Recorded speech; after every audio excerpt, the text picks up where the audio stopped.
안녕하세요. 오늘의 트렌디한 뉴스를 이야기로 풀어드리는 뉴스 브리핑 시작하겠습니다. 내용이 도움이 되신다면 좋아요를 눌러주세요. 영상 제작에 큰 도움이 됩니다. 오늘 우리가 짚어볼 4가지 주요 내용입니다. 양자 컴퓨터가 가져올 기술적 위협부터 카르다노의 발빠른 보안 대응, 네트워크 확장성 개선, 그리고 최근 다시 불붙은 찰스 호스킨슨과 XRP 커뮤니티의 논란까지 핵심만 빠르게 살펴보죠. 첫 번째 주제, 바로 양자 컴퓨터의 위협입니다. 최근 구글 퀀텀 AI 팀의 발표 보셨나요? 업계가 꽤 술렁이고 있거든요. 우리가 철석같이 믿고 있는 암호화폐 보안이 생각보다 훨씬 일찍 뚫릴 수도 있다는 겁니다. 여기서 우리가 주목해야 할 숫자가 바로 50만이에요.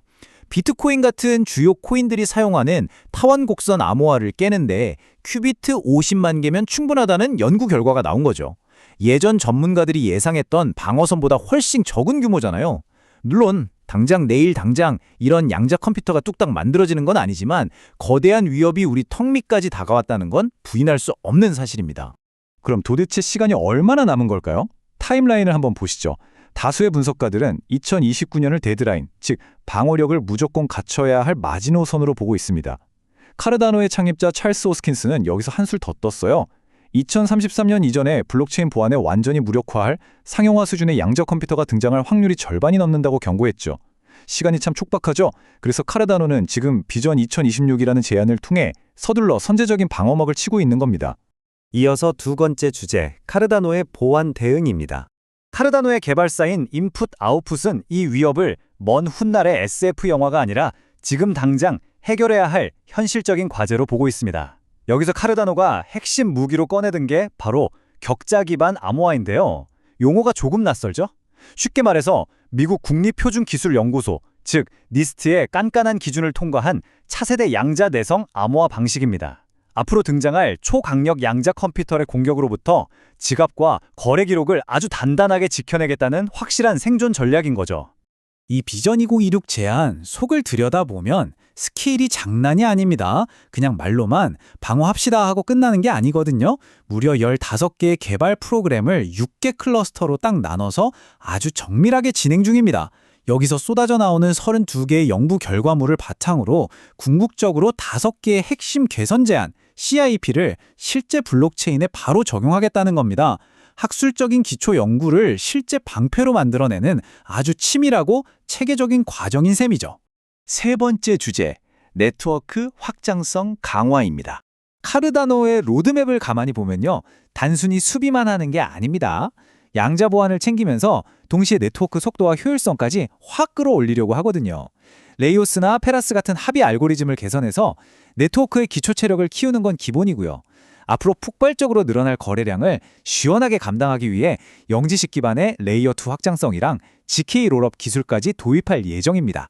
게다가 신원증명 서비스까지 고도화한다고 하니 그야말로 압도적으로 안전하면서도 지연 없는 생태계를 구축하겠다는 큰 그림을 그리고 있는 겁니다. 자, 기술적인 발전 상황을 봤으니 이 시점에서 시장 반응은 어떤지 한번 볼까요? 데이터를 보면 되게 흥미로운 모순이 하나 있습니다.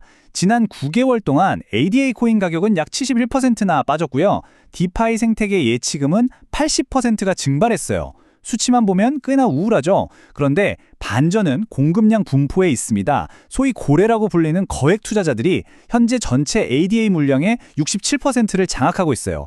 이거 2020년 이후 최고치거든요. 시장의 전반적인 분위기는 침체되어 있지만 스마트머니는 오히려 카르다노의 장기적인 생존 능력에 묵직하게 베팅하고 있다는 뜻으로 해석해 볼 수 있겠죠. 이제 분위기를 살짝 바꿔서 네 번째 주제, 찰스 호스킨슨과 XRP 커뮤니티의 논란을 짚어보겠습니다. 기술 이야기만큼이나 최근 소셜미디어를 다시 뜨겁게 달구고 있는 이슈인데요. 이른바 이더게이트 논란입니다. 일부 열성적인 XRP 지지자들은 과거 이더리움 내부자들이 SEC 관료들에게 뇌물을 주거나 부당한 영향력을 행사해서 리플을 표적으로 규제 공격을 유도했다고 강하게 주장하고 있습니다. 반면에 이더리움 초기 공동 창립자였던 찰스 호스킨스는 확실한 증거가 없는 음모론일 뿐이다 라며 딱 잘라 말하고 있죠.